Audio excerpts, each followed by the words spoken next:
Welcome back for another episode of the American Market Podcast. And today I have the great pleasure of welcoming Maartje Bakker onto the podcast. And Maartje, how are you doing?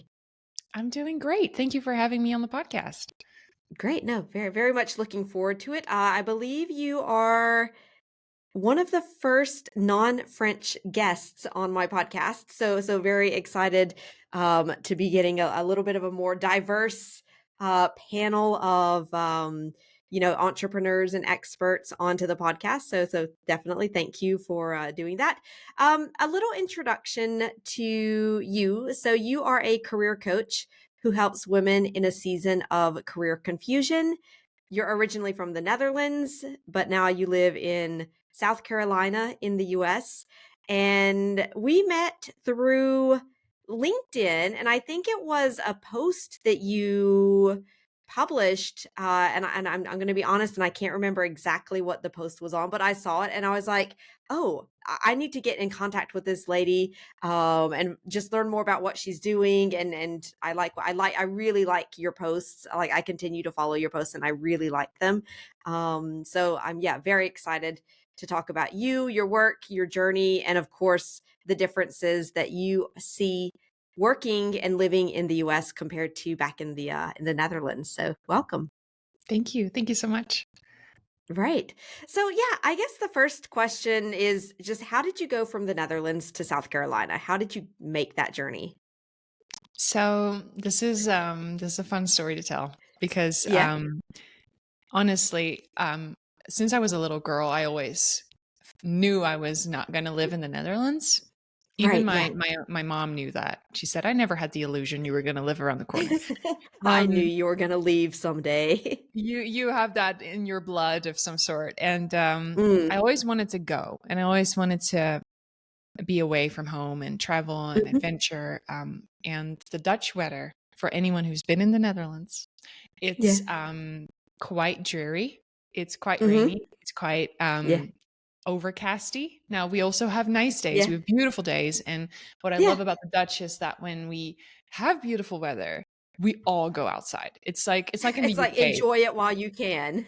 Exactly. People are, it's cold. People are in shorts because the sun's out, and it's like, all right, I got to Yeah. get my chance. Yeah. So I love that about the Netherlands, but I always felt like I want to be somewhere where there's more sun.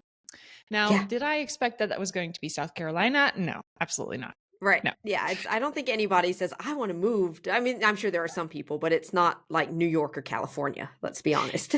exactly. And what happened was I was on an amazing trip in Europe. I was going by Hmm. train from Amsterdam all the way to was it Lisbon in Portugal?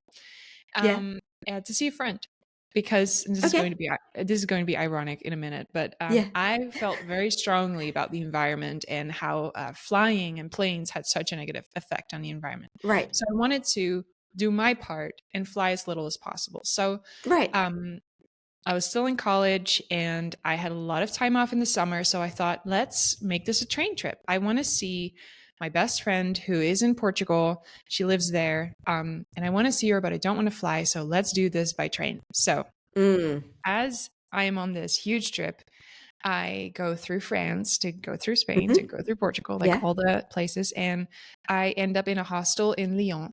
Hmm. And that one night that I'm in this hostel, it Yeah. overlaps with my now husband, who also is there. Okay. Um, Right. so he's American, and he tells me he's from Hmm. South Carolina. I have no idea where that is. I'm like, okay, And you're cool, like, whatever. I'm like, I don't know what you're talking about. That's fine. yeah. Yeah. um, Right. and we exchanged numbers, and we continued to talk. And Yeah. what followed was a long distance relationship for 3 years, Yeah. where we went back and forth and back and forth. And that was the first time I Mm. came to the States. Actually, I'd never been Okay. before. Right. Yeah. Um, and then after 5 years, here we are, and now I live in South Carolina. And I never ever would have thought that I would live Yeah. here, but it's definitely sunny. Yeah. I That's definitely yeah. have that one going for me. And It feels it's a little bit of a tricky topic right now because I haven't been Mhm. able to be home in a year and a half because I am Mm, filing for the green card and that takes a lot of mm, waiting. right. Yeah. But 2 weeks ago, I finally got my travel visa. So Oh, I'm going great. to visit the Netherlands very, very soon. So Yeah. I'm very excited because it's been so long since I've seen my family. Mm, So right now I'm just like deprived of my own culture. So right. I'm excited to be back. But South Carolina is a really great place to live. Yeah. Okay, yeah, so yeah, very different, I imagine, and I totally understand that feeling of you're born in a place, but then you want to leave, but then once you've left, you're really excited to go back, and of course to see all the family. But then I don't know if this is the same for you, but I feel like the things and the places that when I lived in Mississippi, like I just really did not care about, like not at all. When I go back, now I'm really excited to be able to go and like go to Waffle House or to go walk on the beach. Whereas when I lived near the beach, I never went to the beach. It was just always there. And and now I really appreciate that. And I maybe I don't know if that's the same for you, Oh, but yeah. absolutely. Like I'm excited Mm. about every single aspect of the Netherlands. Like I'm Right. excited about the rain. I'm excited about the Yeah. overcast. I'm Yeah. excited about the meals with potatoes and sausage and like that I normally Yes. don't Yes. like.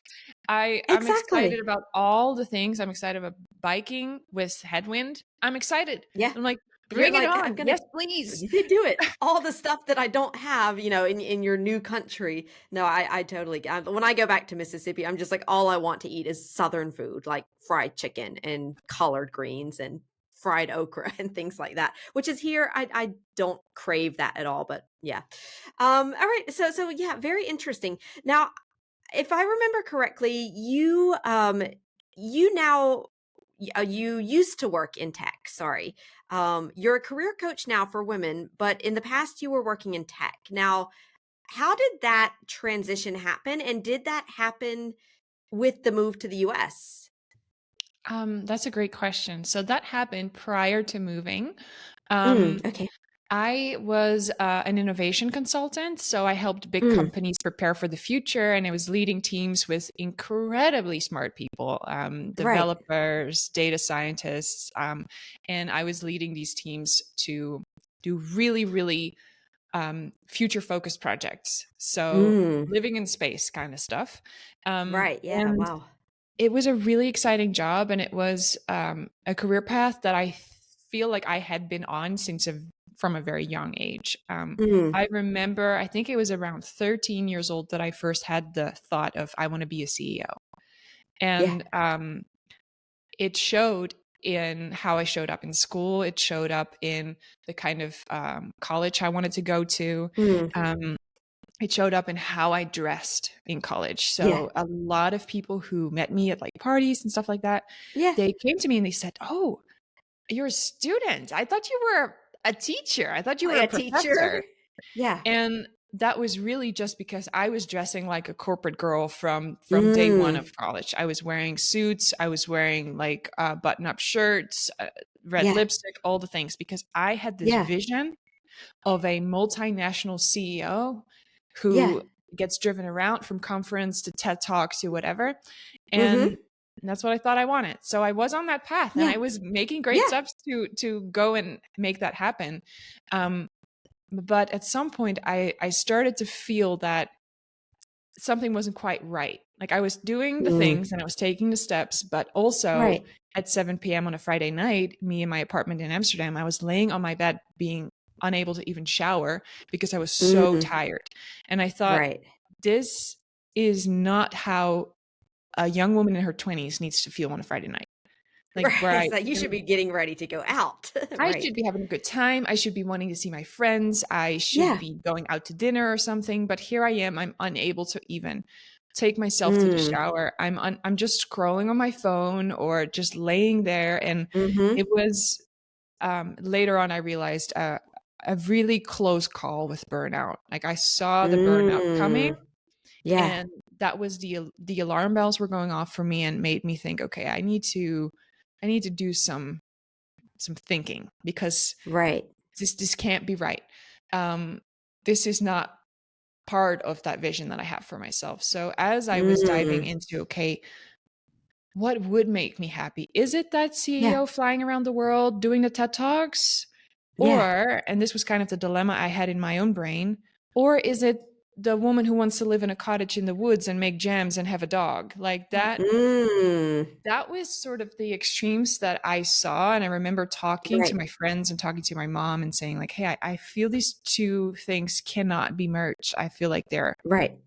I have to choose either a life Mm. of calm and nature and present and groundedness, or a Right. life of jet setting and that kind of Mhm.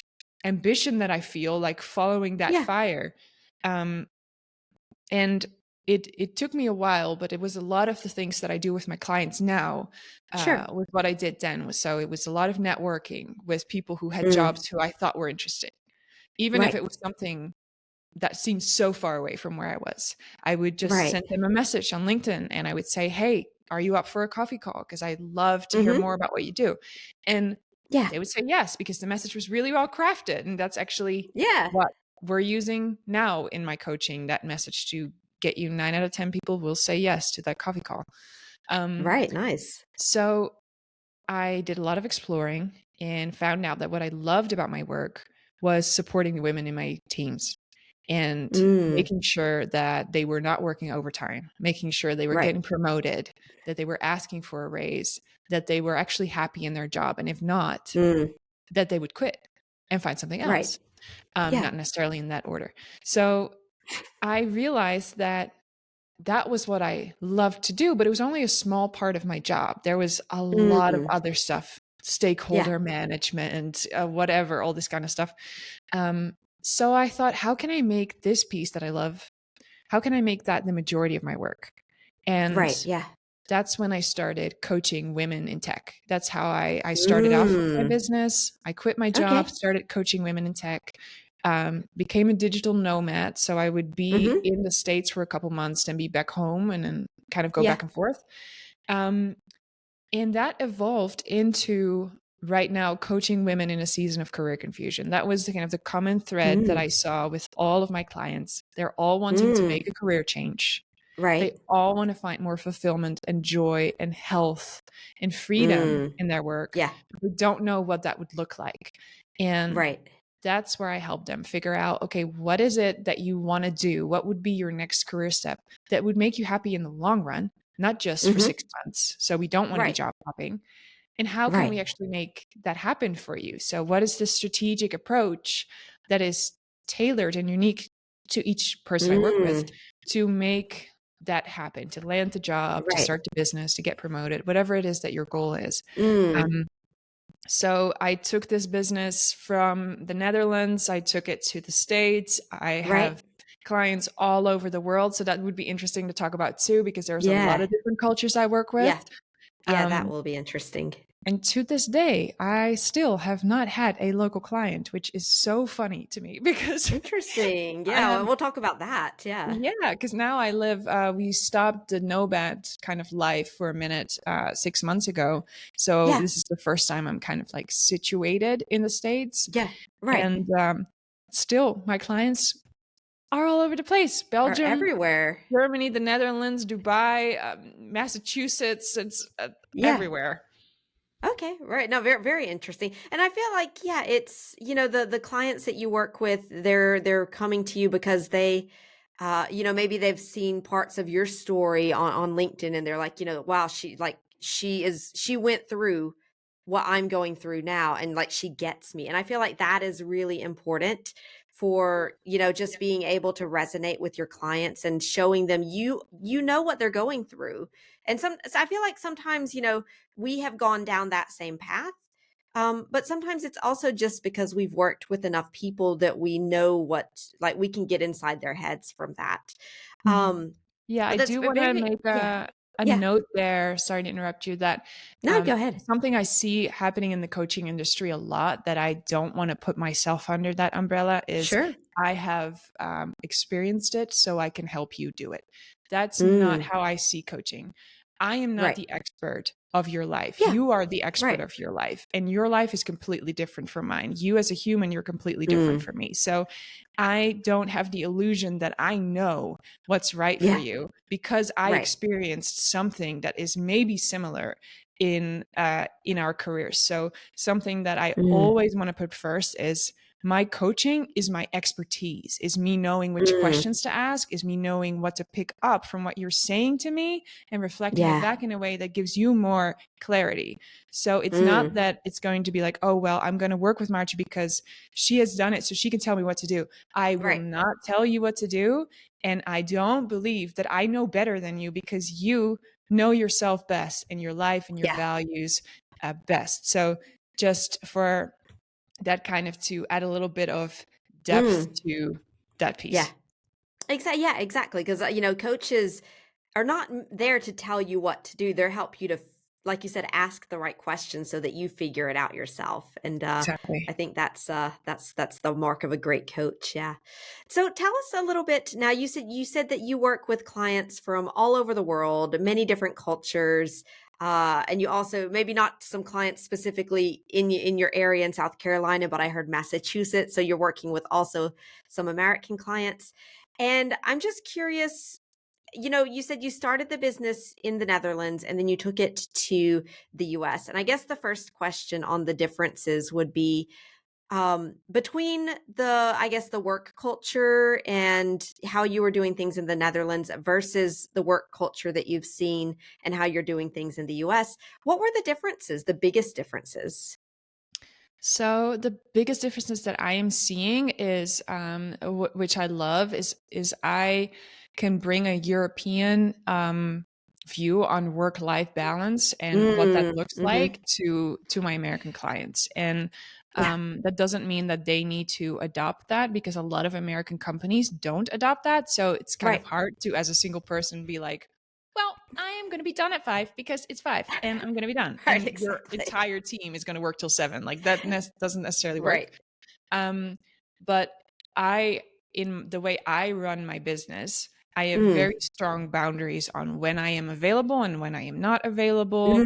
I mm, take vacation. I take my weekends and all those things. And that already has been reflected back to me many times yeah. is planting a seed with my American clients of what Mm, it can also look like. And um, mm, that is not in the sense of, okay, now they can copy it, but more of like, what does that inspire within them? How does this mm, bring up maybe an idea of how they can have different boundaries around their work? One of my clients in California gets texts mhm, from her boss at 2 a.m. mhm. At That night. I'm like, And that doesn't I'm saying, like, mhm, like, I don't agree, but it doesn't surprise me. Yeah. yeah, exactly. So Mm, that is something that we will work on. And a right. part of me being European means that Yeah. I I have certain thoughts on that, and I will share that with my clients, and it's up to them to Mm, do whatever they mm. want. But like, Right. for example, Right. if they're sick and they're still going to work, Mhm. I have some thoughts about that. But Yeah. again, it's America. It's not this. It's not Europe. In Europe, you generally, when you are sick, you don't work. You still get Yeah. paid. We don't have a thing of sick days. You're just sick. You can't Mhm. run Yeah. out of sick days. If you need more Right. time Yeah. because you're still sick, you're just sick. Like You that's right. how it works. So um, I think what's great about the sort of international situation that we have going on with my Mm. clients is that Mhm. I understand the American work culture. Right. I also work in an American team 2 days a Mhm. week. I work at a bridal Yeah. boutique. So I Right. know what it's like. I have told the fellow Yeah. stylists in there who come in Yeah. sick, I say, all right, I'm going to be European for a second, but if you were back home with me, you would be going home. I would be sending Right. you home right now. Yeah. Um, so I have that perspective of Europe, but I also have the perspective of America. So it can bridge that Right. gap and kind of find a middle ground with my clients where Mm. it's way better than the classic American corporate situation. Maybe Right. not the same as Europe because it's not, but way more supportive for them as a human because I think that is Sure. Yeah. something that um, a lot of American companies can learn a lot. Yeah. It's on seeing their employees as the humans that they are, who will have periods, and they will have Yeah. children who get Yeah. sick, and they will have dogs who need to go to the vet, and they have Mhm. all these human things Yeah. that might not be calculated in the spreadsheet on how we're going to make this company grow, but they're going to Right. happen. Yeah. So, Yeah, it's yes. like you have to take these things into account.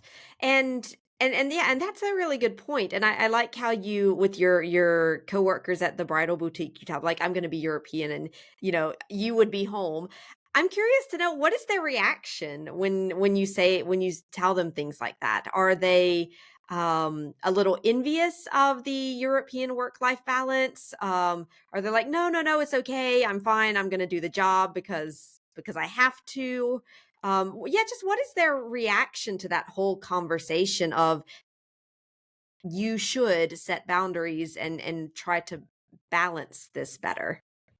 Well, I take great joy being Dutch in the South because Yeah.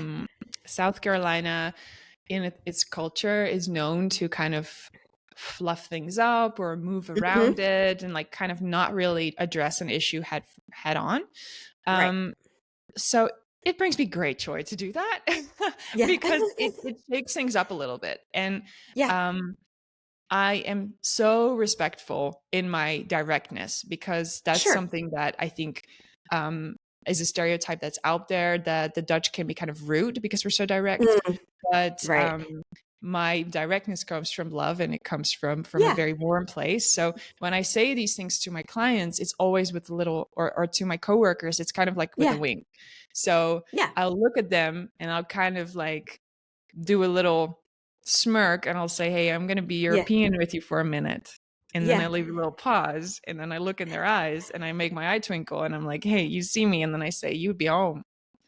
Yeah. And that is, I feel like, the only way that I can deliver it where it's being Mm, heard. Now, the yeah. response isn't necessarily, "Oh, you're right, like let me go," because Mm, here it's not necessarily normal to go yeah. home when you're sick. Like you Right. power through, I guess, is a sort of a maybe an understanding here. So what Yeah. generally happens is they stay. Yeah. Um, but I say it loud enough that everyone hears it. And I feel like Right. every time I say it, it's like exposure therapy. Every time I say, Mm, "You would be home right now," yeah. I think It if I kind was of. your manager, you'd be home. Then Hmm. every time I say it, it makes them just 1% more comfortable with maybe saying, "Hey, I'm sick." Maybe it's going to Right. be a year from now, but Mm, that's okay. Every time I yeah. say it, I make myself vulnerable by speaking up in front of the Yeah. group, and Right. it And allows kind of them to also get more against comfortable. yeah, no, sorry, I was gonna say, and against sort of the cultural norm there, in fact, because like you said, in the US, when you're sick, you just kinda you get you just kinda shake it off or brush it off and get through it and, stop complaining, that kind of thing. Yeah, and it's, to Mm. me, it's completely up to you as the individual to decide Yeah, how you want to show up at work, right? So if that's what you right. want to do, then do it. That's why I'm not saying I think you should go home. Like it's not Right. up to me to decide if you should go home. That's why I phrase Mhm. it as in, if we were in Europe and I was Yeah. your manager, I would send you home. But that's not the case. So, you know, So fun times. All right, let's right. get Let's coffee. get to work. Right. Yeah. Yeah, Yeah. exactly. Right. No, very, very interesting. And in terms of we can look at this from the personal angle or the professional angle. What are some of, I guess, other major differences that you have seen? Um just yeah, I mean, compared to your life in the Netherlands versus your life in the US and South Carolina. It's huge, honestly. The difference is Okay. so big, from the distances that you drive, like the typical Yeah. things, to Mhm. the amount of plastic bags I get in a grocery store, and every single Mm. item is put in a different bag. It's Yeah. it's a big, big difference, and I feel like now being here full time for a year and a half, I Mhm. have found my way, and it was interesting to have my parents visit. They Yeah. had never been to the States before, Okay, and sure. we went to the grocery store, as you do. And Yeah. in the Netherlands, when you go to the grocery store, someone will say good morning and then start scanning your stuff. Right. They don't say, how are you? Because it's not really a greeting. So Right. here it's a greeting. So we come into the Yeah. store. And I remember when I first came to the States, every time someone said, hey, how are you? I was kind of like, I was fumbling for my words because I wanted to Yeah. say how I was doing. Like I wanted to answer the E- question, but it's not really a Right. question. It's a greeting. So Yeah. Exactly. my mom was at that point. She was at the point of like, is this all new? I've never seen this before. I've never had these interactions before.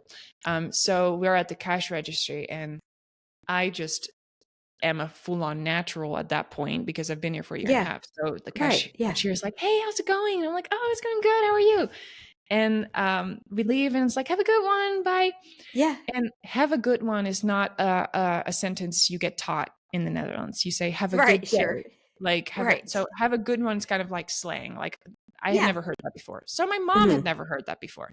So Right. as we get in the car to go back home with our groceries, my mom just kind of looks at me and she says, geez, you really live here, don't you? Like you're real, like you really Yeah. got it down. Like it was Not just for this is not the you that I remember back from back in the Netherlands. exactly, because it's Yeah. very different. And I feel myself having gone through a change of how Mm. open I am with other people, how Right. easy I go and engage in a conversation with a stranger. Like that's Yeah. not something that's part of the Dutch culture. We live our Mm. lives, we go from A to B, we don't talk to people on the way going from A to Mm. B unless we really know them. Yeah, It sure. definitely takes at least 6 months before you invite a coworker over to eat. Like Right. that Yeah. takes a while. There And there are here, boundaries, right. yeah, and here Yeah. you're in the grocery store, you talk to the person behind you and they invite you to come to the barbecue next Sunday. You know, like Right. it's so And you're just different. like, "Wait, what? This is weird." But Yeah, yeah, wait, you're exactly. inviting me? We don't even know each other. Right. And I think that it was interesting for me to see the perspective through my mom, because for me it was already Mm. normal. And then hearing Yeah. her kind of reflect back what she was seeing in me, I said, yeah, you're right. Like I have adapted really Mm. quickly and I have taken on some of these things. And um, Right. even to a point where at some point I had adapted so much that I kind of lost track of my Dutch side. And that Mm. was, I think I was here for about 8 months. And my Right. initial strategy was unconsciously, I was doing this. I thought, if I Mm. just become American, and I think a lot of Mm. people who are immigrants can relate to this. Like, if I just Right. become American, it's going to be easiest. If I just Mm. turn myself like a chameleon into a Southern woman, Mhm. which is something I definitely don't want to do. Yes, I Actually, was when like, I "Oh, I know a lot of, like, all my family's Southern." I was like, "Oh, that's a big difference from European yeah, and identity." I'm just thinking of all my cousins, you know. I Oh, love them. great. I love Southern women. I Yeah, work with sure. Southern women every week. I love them. Yeah. It's just I was losing my own culture because I Right. thought it would be Exactly. easier if I just turned myself into an American woman. And Mhm. I then had to kind of reverse that and see, okay, so now I used to be Maartje who's Dutch. Now I turned Yeah. myself into Maartje who's kind of American. And now I need to Mm. find who I am in the middle. Who am I Mm. who meets with her Dutch heritage and culture, but Mm. also her newly acquired like American side, because I love the Right. American side too, but I want to find the midway. And I think I'm Yeah. getting there, but I'm definitely not there yet. I feel like I'm still searching sometimes and feel like Mm. um it's almost like you, and I'm being really honest right now, sometimes it Yeah, almost feels sure. like you put on uh, a certain persona. When I'm around Mm. Americans, it's almost like I Yeah. can really step into my American persona. And the more Yeah. I do that, and I talk way more to Americans than I do to Dutch people, the Right. harder it is to go back to my Dutch self. So I Mm. will be speaking in Dutch, and that will be a little bit hard. I'll be searching Yeah. for words. Yeah. But also, it's like I can't get in character. It's weird. It's almost as if it Mm. becomes safer and more comfortable to be in character than it is to Right. be truly myself, because who is Right. that person even anymore? Because I've been like I haven't been home in a year and a half. I feel like the first thing I'm going to do is like fall onto my knees in the grass and like touch the ground and be like, Just this is like my kiss the ground. Dutch ground, This is my right? ground. This is where I was Yeah, born. This is where I right. was This raised. is like, Dutch soil, right, yeah. No, Yeah. exactly, and I feel like that is, I've been in France for 20 years, so it's been quite a long time already, but I feel like I did also go through a process that's kind of quite similar where it's like, when you arrive, you're like, "No, I've got to be I've gotta almost try to make myself the nationality of the country that I'm living. I don't want people to know that I'm American, and I want to try to be as French as possible. And then you kinda realize, like, what this is not like, I'm never people are never going to mistake me for a French person. It's just never gonna happen, so I need to stop trying. Um, and then I think you kind of come to own your otherness. So now I have no qualms about my accent when I speak French. Whereas in the past, when I would say like bonjour and people, oh, where are you from? You have a nice accent. I'm like, I hate you.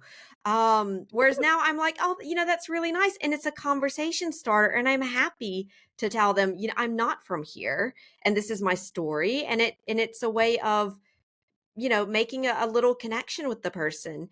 And I feel like, yeah, you do have to go through that period of like, I want to be as, American or as French or as much like the nationality of my adopted home country as possible.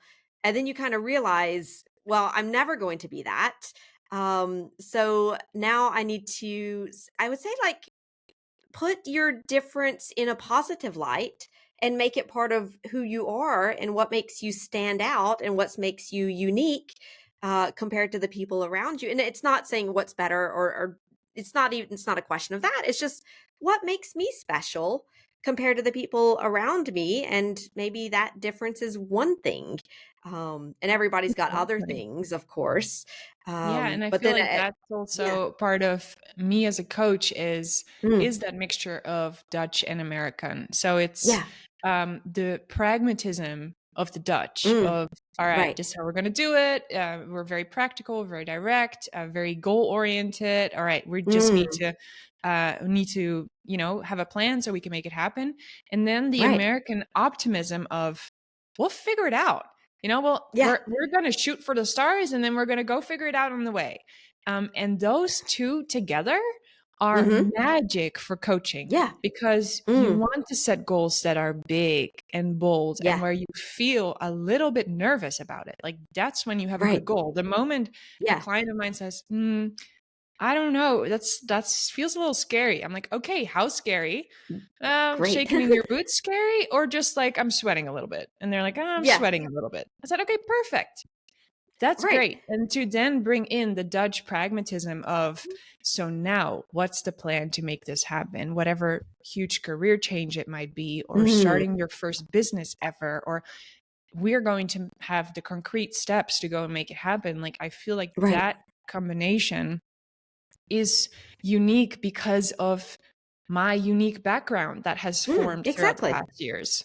That's it. Yeah. And I'm curious, you mentioned a word there, pragmatic. I hear from a lot of my French clients, and they'll say, Americans I like because they're very pragmatic, they're very practical. Um, what is your take on that? Because I feel if we put everyone on a spectrum here, I feel like maybe Americans would be maybe in the middle of the Dutch and the French in terms of being pragmatic. So what has been and this is just your personal feeling, but your personal take or your personal observations of American pragmatism compared to Dutch pragmatism, which might be even more, like, stronger than the Americans? I feel like the Dutch, since we're neighbors with the Germans, I'm actually Mm, literally neighbors with the German. yeah. And we always joke Right. about this stuff. Yeah. Um, I feel like we are very much at the end of the spectrum of pragmatism. It's like Right. where the Germans are, where it's like, all right, these are the rules, this is how we're gonna do it. And that's why I'm also so happy that I've taken on some of that American, because and it has Mm, enriched me a lot. Because when you are so pragmatic, it can become challenging to do things that have never been done before. Um, very interesting. because if there's not really a path laid out, Mm, it's a little bit harder to be practical. It's like, right. okay, Because I'm the there's no first. practice. Yeah. Exactly. There's no practice. So let's Yeah. say you've been in teaching all your life and you heard about maybe writing. You're really Mm, excited about writing and you want to get into kind of marketing and blog writing and stuff like that. Um, you have never walked that path. right. So in order to be practical, you're going to need some of that optimism. You're going to need some of Mm, that big thinking. That, yeah. I mean, come on, we all know that the Dutch made the dikes, the Germans have built so many incredible things. So Mm, we are definitely capable of doing things that never have been yeah. done before. Yeah. But in the general sense, it can be challenging when you're very practical to do things that are new. So I think that Mm, that kind of bit of, we will figure it out. Let's go big and then let's see right. how we can do it. Like that, Right. even that's the magic combination of being able to make that pivot Yeah. um without like crippling anxiety as well, because that's Mm, what I feel yeah, like a lot right. of Right.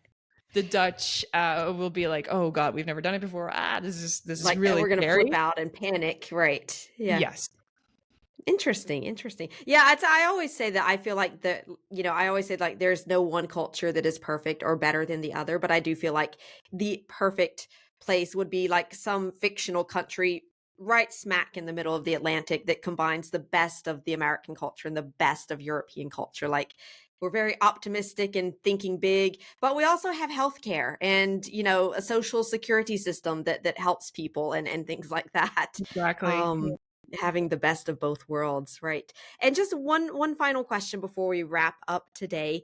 Um, what has been the most helpful for you in adapting in this new culture and in this new country and this new way of doing and thinking? Just what's really helped you with that process? So honestly, that's really surprising, and I've only like recently noticed this. So Mm, when I first got to the States, my world was really big in the sense that we were traveling all over the mm, place.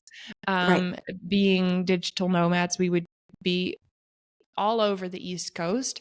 So I saw a lot of Mm, places, but my world was also really small because when you are constantly on the go, you don't really get a chance to create a community. We have yeah. lots of amazing, amazing friends who live all over the place because we've met them at those places.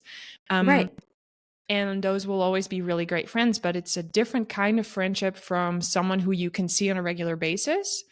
Um, Mm, so when I moved here and we kind of got stable for a little bit, um, I slowly started expanding my community. So I slowly started meeting people. But I mm, feel like what mm, really helped to adapt was actually get a job here. So mm, I mhm. got a job at the bridal shop I was talking Yeah. about. That's right across the street from me. And Yeah. after being in my business for 2 years and doing this by myself with the people who support me as well, but I don't Yeah. have colleagues. So I Yeah. was longing for that kind of community. I was longing for Mm, colleagues and I was longing to do what I do best, which is right. supporting and empowering women to find clarity in an Yeah. offline environment. So I love supporting all my clients through Zoom and in our Slack Mhm. community and doing that with them all over the world. Right. Um, and I felt like, how great would it be if I added into my week something in person where I'm Yeah. not on my laptop, where I'm not in front of a screen, and where I'm surrounded by people and Yeah. we have coffee together and like Yeah. that instead of me having coffee by myself. Right. So surprisingly, this this bridal boutique, which is funny because Yeah. I come from tech and I've never been in retail. So it's like, why Yeah, would right, I? it's very different, yeah. Yes. But every time I walked past it, I had this feeling of that I had to do something with it, like Mm. an intuition feeling. And after Yeah. 4 months of having that feeling, I walked in and I talked to the manager and I said, "Can you tell me about what you do here?" And the moment she started explaining what it was, Yeah. it clicked for me. I thought, oh, this is my zone of genius. This is Yeah. coaching. This is Yeah. helping women figure out how they want to feel on Mm. their wedding day and empowering Right. them to make that decision for them. Whether you make the decision what dress you're going to wear on your wedding or what job you're going to apply to next, the Mm. process is the same. It's all Right. about listening, asking the right questions, Mm. and doing that what I do best. So after 2 weeks, I was hired, and now I Yeah. have the most fun side job in the world. Right. Um, Yeah. and what I noticed in the past weeks is that I've learned a lot about America, American culture, Southern Mm. culture by Right. being surrounded by Americans in a workplace. It's different from Mm. hanging out with a friend maybe once a week. Yeah. Now, Right. 2 days a week, I'm surrounded by these people, and I'm learning from them, and I'm learning new words, and I'm Yeah. learning the things that are important to them. And it's just a completely different way of immersing myself in the country where I've been already Mm. for a while. So I Right. would say if you are a business owner and you are just moving into a new country, it can be really valuable to surround yourself with people in a different way. Like whether you're volunteering or Mm. working somewhere, the value Mm. of a job isn't just money. There are so Right. many other values or value sides and benefits that you get from a Mm. job. And for me, it's it's the people, it's the culture, it's the being able to do something in a Yeah. environment where I use my hands and not my keyboard. Um, Yeah. so that has been a surprising thing. That is a great tip for anyone who's Mm. just moving and like getting to know a new culture. That is a fabulous tip. And yeah, just like you said, if you've got your own business, so you want to continue developing that, but maybe you just go and get a part-time job and work 1 or 2 days a week. And I feel like in the US, there's tons of part-time jobs. And even like you said, maybe it's not so much what you're doing. That's not your career, but you're just find something where you can go and do it, and it doesn't require maybe too much like mental investment so that you're not detracting from your own business, but it is giving you, like you said, all of those benefits that you just said. Yeah, that's a Exactly. fabulous tip. Yeah. Because yesterday afternoon, I worked a few hours for the bridal boutique. And the morning, I saw four of my clients. I walked the Mhm. dog here, and I went to the bridal shop, and we had a big photo shoot at the Grand Mm. Bohemian Lodge here, and which is like one of Mhm. the fancy Yeah. luxury hotels. So what I got to do was literally drape beautiful women in beautiful Yeah. clothes and about $50,000 worth of jewelry per person. And I was Yeah, like, right. okay, this is a fun job. I'll This is take my this job. job, Yeah. right.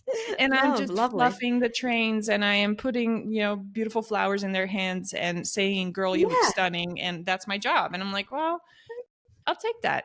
I'll take I'll that. take this. Yeah. No, it sounds like fun. No, that's a fabulous piece of advice. And I'm glad that, yeah, you found that opportunity, and it's such a fun opportunity. It sounds like so. Mhm. Right. Okay. Final thing, Marcia. Where can people find you if they want to look into what you're doing in terms of coaching? Maybe reach out for some help or following you on LinkedIn because I love your posts. So, where can we find you? Thank you. Yes, you can absolutely follow me on LinkedIn. I would love to get a little message from you if you're listening and or you're watching and you're like, oh yeah, I want to connect on LinkedIn. Definitely send me a message. Mm. I'm biased because it's I put my heart and soul into it, but I do truly believe that it's some of the best content on LinkedIn because I don't use No. Yeah. Chat GPT or AI, or this is me writing from my Yeah. life and my clients. And Yeah. I always say, if you want to keep up with my adventures, then LinkedIn is the place to keep up with the adventures. Yeah. If you've been listening and you feel like coaching might be a really good fit for you with me, then I will be sending you a link, Christina, so you can add that Yep, to I book a will add that in call. the notes. Mm. So you can book a call with me, and this is completely zero pressure. And the goal of that call is to figure out what are your career goals?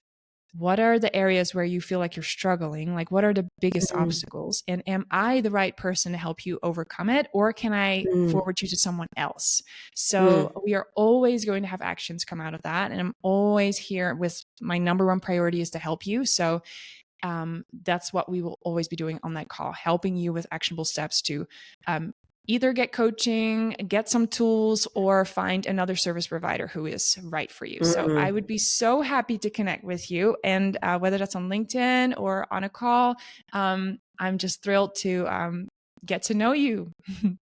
Yeah, right. No, fantastic. Thank you very much. Thank you for giving us the chance to get to know you today in this episode. And like I said, I'll put all the links so that people can reach out, follow you. I agree.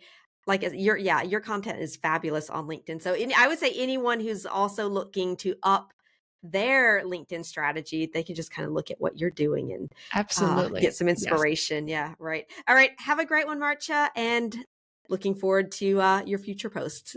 Thank you so much.